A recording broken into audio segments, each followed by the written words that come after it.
विश्व नायक India news पे आपका स्वागत है। और इस समय हम दारू सभा विधायक निवास लखनऊ में हैं। तो इसी कड़ी में हमारे पास हमारे माननीय पूर्व सांसद जी लालमणि जी बैठे हुए हैं। तो उनसे रूबरू कराते हैं और आप उनके विचारों को सुनिए। माननीय महोदय, आप अपने विचार व्यक्त कराएं और विस्तार पूर्वक अपना परिचय भी बता दीजिए, क्योंकि जनता तो आपको पहचानती है। लालमणि प्रसाद, पूर्व सांसद, पूर्व मंत्री बस्ती, राष्ट्रीय अध्यक्ष बहुजन सेवा पार्टी।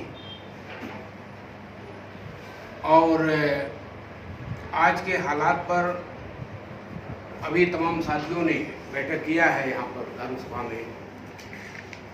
जो केंद्र की सरकार है, प्रदेश की सरकार है, जो हर मिर्चों पर फेल है। ये किसान विरोधी है, दलित विरोधी है, पिछड़ा वर्ग विरोधी है, व्यापारी विरोधी है। जिस नाते सारे देश में अभी इतना दिन से आंदोलन चल रहा किसानों का, और स्वाभाविक है कि आज आरक्षण के मुद्दे को लेकर के जो ये सरकार आरक्षण खत्म करना चाहती है, देश के संविधान पर खतरा है, संविधान को ये खत्म करना चाहते हैं। इसलिए आज ऐसे मौके पर ये निर्णय लिया गया है कि आने वाले दिनों में केंद्र की सरकार और उत्तर प्रदेश की जो सरकार है, जो ये जन विरोधी है, किसान विरोधी है, पिछड़ा वर्ग विरोधी है, दलित विरोधी, अनुसूचित जाति, माइनॉरिटी, अल्पसंख्यक, सारे समाज के खिलाफ इनका काम चल रहा है। ये नफरत की भावना ये पैदा करके देश में हिंदू मुसलमान के नाम पर बांटना चाहते हैं। इसलिए इनके खिलाफ पूरे देश में जो बहुजन समाज के लोग हैं, जो आज बहुत ही दुखित हैं, क्योंकि उम्मीद नहीं था कि बाबा साहब का संविधान, जिस संविधान के द्वारा यहाँ के SC, ST, OBC को हक अधिकार मिला, संरक्षण मिला, तो इसलिए जब संविधान पर खतरा है तो स्वाभाविक हमारी जिम्मेदारी बन जाती है, हमारा दायित्व बन जाता है कि संविधान को बचाने के लिए, जो जिम्मेदार नागरिक होने के कारण, तो इसलिए हम ऐसे मौके पर आज ये निर्णय लिया गया। पूरे देश में संगठन के ढांचा को, मैं बहुजन सेवा पार्टी का राष्ट्रीय अध्यक्ष होने के कारण मैं पूरे देश का दौरा कर रहा हूं और जगह जगह संगठन के ढांचे को खड़ा किया जा रहा है। उत्तर प्रदेश में भी ढांचे को खड़ा किया जा रहा है, संगठन के स्वरूप को बनाया जा रहा है। आने वाले दिनों में जो 22 का इलेक्शन है, 2022 का इलेक्शन है, इसमें उत्तर प्रदेश में ये निर्णय लिया गया है कि आने वाले दिनों में हम हर हालत में भारतीय जनता पार्टी की सरकार को रोकने के लिए चाहे जो कुर्बानी देना पड़ेगा दिया जाएगा। और जो बहुजन समाज के लोग हैं उनको इकट्ठा करके, जो तमाम संगठनों में जो सामाजिक संगठन के लोग हैं, जो राजनीतिक प्लेटफॉर्म बनाए हुए हैं, उनको एकजुट करके जो है हम यहाँ पर जो है आने वाले दिनों में बीजेपी को रोकने के लिए हर संभव प्रयास करेंगे। इसमें कोई दो राय नहीं है, हम लोग प्रयासरत हैं।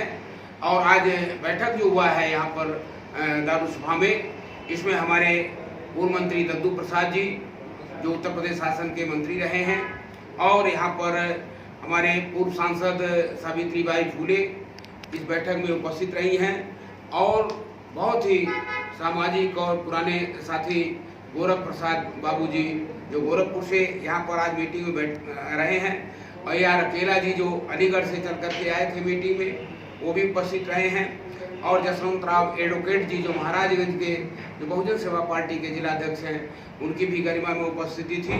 राजेंद्र कुमार जी जो पूर्व प्रमुख हैं, वो भी लखनऊ में उपस्थित रहे हैं मीटिंग में, और PC कुरिल जी जो लखनऊ से बहुत ही सामाजिक और जुझारू साथी हैं, उनका भी गरिमा में उपस्थिति थी। और RC मेहरा जी जो मेरठ से चल करके आए थे इस मीटिंग में, वो भी उपस्थित रहे हैं, और पूरन सिंह जी आगरा से, ये लोग और तमाम लोग यहाँ पर उपस्थित रहे हैं।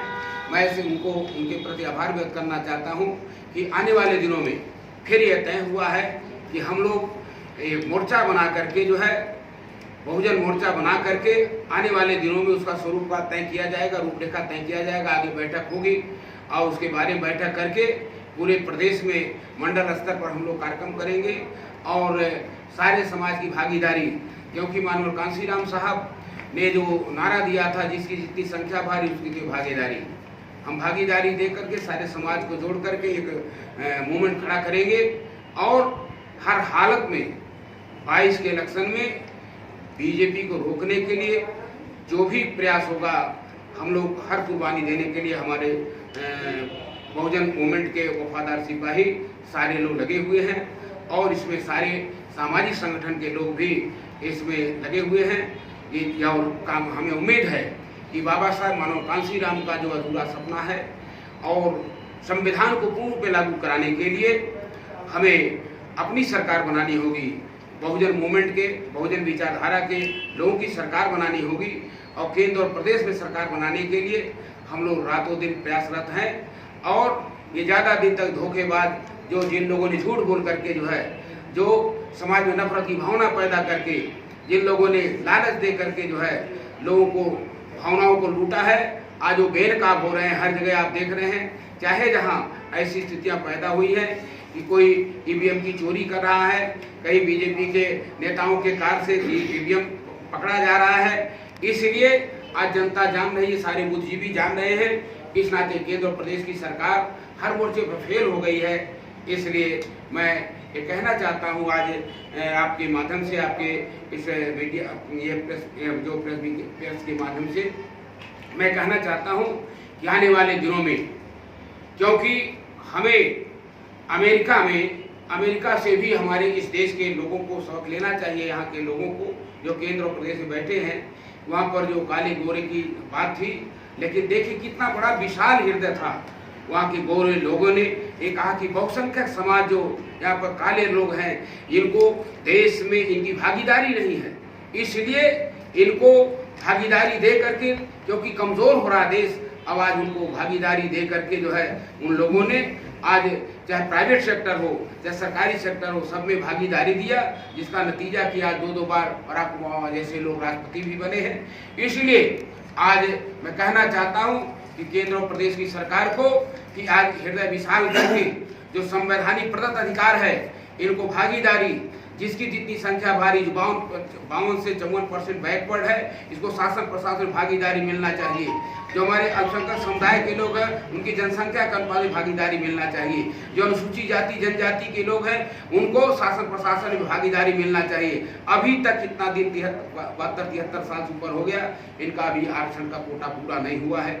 इसलिए ये जो संविधान के खिलाफ ये लोग काम कर रहे हैं, आरक्षण खत्म करना चाहते हैं। इसलिए मैं ऐसे मौके पर कहना चाहता हूँ कि हम बहुजन समाज के लोगों से अपील करना चाहते हैं कि आओ, आइए मिल करके हम बाबा साहब मानव कांशीराम, महात्मा ज्योतिराव फूले, छत्रपति साहू जी महाराज, गुरु नारायण हेवी, स्वामी स्वामी नायकर पेरियर और ललाई सिंह, ऐसे लोग रामस्वरूप वर्मा जी के सपनों का भारत बनाने के लिए हम आइए और नए भारत का निर्माण करने के लिए, बाबा साहब अम्बेडकर के सपनों का भारत बनाने के लिए, महात्मा ज्योतिराव फूले के सपनों का भारत बनाने के लिए, उन वीर सपूतों के सपनों का भारत बनाने के लिए, जिन लोगों ने फांसी के फंदे पर चढ़ने का काम किया, कुर्बानी दिया, जिसके बदौलत हमारा देश स्वतंत्र हुआ। लेकिन आज मैं कहना चाहता हूँ कि क्या उन आज़ादी के दीवानों के सपनों का भारत बन पाया? उनका सपना था इस देश के हर नागरिक को रोटी, कपड़ा, मकान दिया।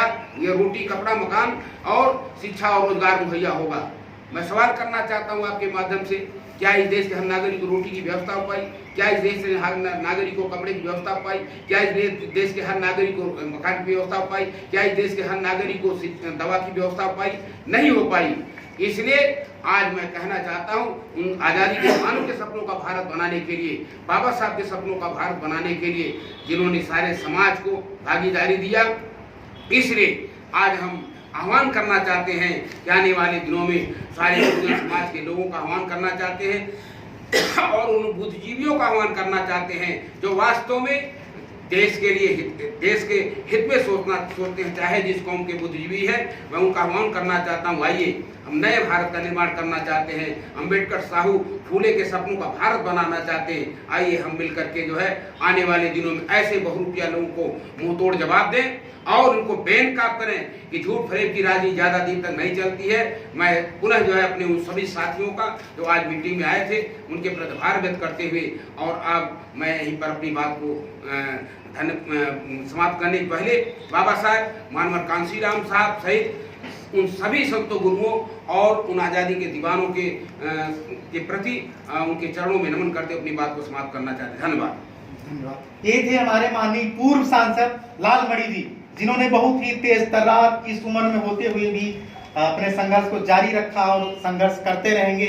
बहुत बहुत धन्यवाद। पी सुनाया इंडिया न्यूज से कमल यादव की रिपोर्ट लखनऊ मुख्यालय से।